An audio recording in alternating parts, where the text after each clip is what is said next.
परीक्षा सुधार के लिए भी एक कमेटी बनाना। जितने परीक्षा होते हैं, क्योंकि इतना टेक्नोलॉजी अधिक हो गया, एक आदमी ने अपना यदि ईमान बेच दिया तो क्वेश्चन पेपर मार्केट में आया का परीक्षा कराना, इंटर का परीक्षा कराना हमारे लिए चैलेंज है। कॉलेज के परीक्षा कराना हमारे लिए, टीचर्स की बहाली होती है उसकी भी चिंता होती है, बीपीएससी की चिंता होती है। इसको पूर्ण रूप से एक कमेटी इस पर भी बनाएंगे और पूरे दुनिया में जो टेक्नोलॉजी के तहत सभी परीक्षा लिए जाते हैं उसके लिए भी एक कमेटी का गठन हम लोग करेंगे। ये जितने भी परीक्षा को हम लोग देख रहे हैं कुछ ना कुछ इश्यूज बना देते हैं।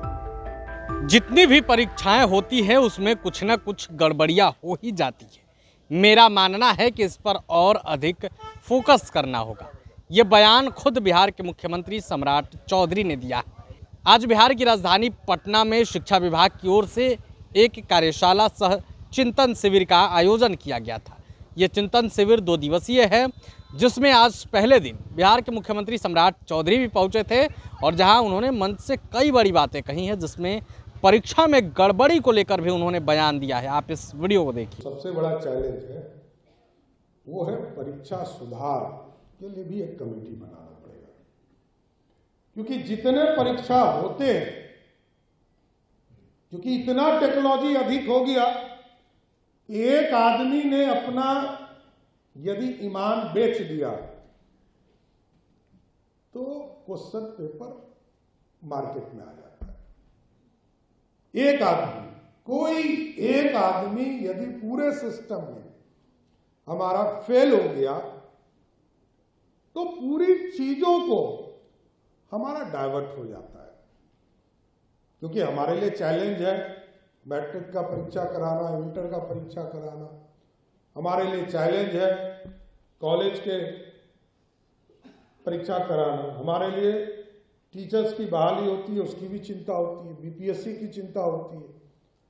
तो हम लोगों ने तय किया है कि इसको पूर्ण रूप से एक कमेटी इस पर भी बनाएंगे और पूरे दुनिया में जो टेक्नोलॉजी के तहत सभी परीक्षा लिए जाते हैं उसके लिए भी एक कमेटी का गठन हम लोग करने का काम करेंगे।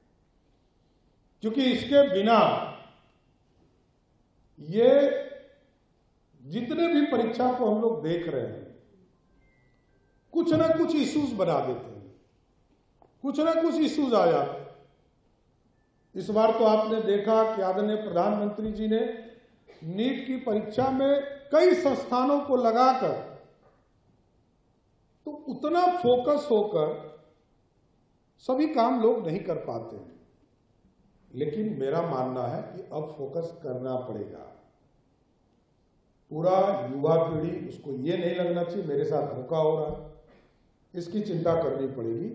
इसलिए भी हम लोगों ने, जैसे अभी सहयोग पोर्टल हमारा चल रहा है, कई शिकायत आपके विभाग से भी आते हैं, कभी छात्र लोग भी करते हैं, तो हम लोगों ने कहा है कि कई पोर्टल्स हम लोग के बने हैं और सहयोग शिविर के लिए भी एक अलग से जो हमारे छात्र हैं सभी माननीय मंत्रियों को भी लगाएंगे, जिलाधिकारी को भी लगाएंगे और सभी स्कूल कॉलेज में जाकर एक सुझाव लेने के लिए सभी कॉलेज स्कूल में जाकर हमारे जो महत्वपूर्ण पदाधिकारी होंगे, मंत्री होंगे, माननीय विधायक होंगे, सांसद होंगे, उनके साथ कन्वर्सेशन हमारी युवा पीढ़ी से कराना है और ये सजेशन के तौर पर उनको पोर्टल पर अपलोड करेंगे और अपलोड करने के बाद यदि 30 दिन में हमने निदान नहीं किया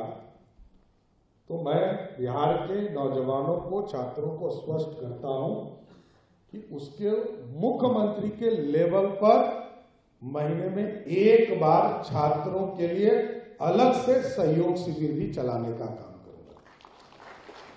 क्योंकि अब हमारे लिए बिहार की युवा और बिहार के नौजवानों को मुख्य रास्ते पर लाना और उनको मुख्यधारा से जोड़ना, ये सबसे पहले प्राथमिकता है। हमारा भविष्य यही है। हम लोगों ने तो अपना जीवन आधा जी लिया है, लेकिन जो आने वाली पीढ़ी है, जो बिहार का निर्माता होगा, बिहार की संस्कृति को बढ़ाएगा, बिहार की सभ्यता को बढ़ाएगा, बिहार में जो 5 भाषा हम बोलते हैं उसके गौरवशाली इतिहास को बढ़ाएगा। हम इन तमाम चीजों के लिए भी पूर्ण रूप से इसको आगे बढ़ाने का काम। प्रभातखबर.com, विश्वास वही, रफ्तार नहीं।